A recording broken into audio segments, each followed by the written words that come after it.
রোমা কি করতেছ? বইসা রইছি কাম কাজ কি রান্না সাইরা। করছো? কি কাম কাজ করছো? কি রান্না করছো আজকে? শিং মাছ দিয়া টমেটো দিয়ে রাঁধছি আর হলো আলু ভাজি করছি। শিং মাছ দিয়া টমেটো দেয়া। মা অনেকদিন ধরে বলে শিং মাছ খানা, তোমার রান্না দেখছে আজকে, মা একটু শিং মাছ খাবার চাইছে। তোমার মা তো আর খায়া কাম নাই, দেখলে খালি খাইতে মন চায় না? দেখলে খাইতে মন চাবো কে? দেখলে খাইতে মন চায় না? মুরব্বী মানুষ, বুড়া মানুষ, দেখলে তো খাইতে মন চাইবই। একটুই দাও, একটু তরকারি দাও, মা খাবো। তরকারি লাগবো না, দেন লাগবো না। কে দেন লাগবো না কে? আজাইরে একটা হ্যাঁ, দাও একটু তরকারি দাও।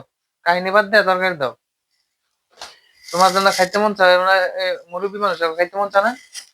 তোমার মা তো খালি খাইতে দেখলে খাইতে মন চায়। তো খাইতে তো মন চাইবই। দাদা কি একটু কি তরকারি দিলে একটু? এটা একটু তরকারি এলো। এটা দিয়ে একটু তরকারি তো মিশে খায়। তোমার মা একটু তরকারি দিয়ে খাইতে পারবো, হ্যাঁ, একটু দিয়ে খাইতে পারবো।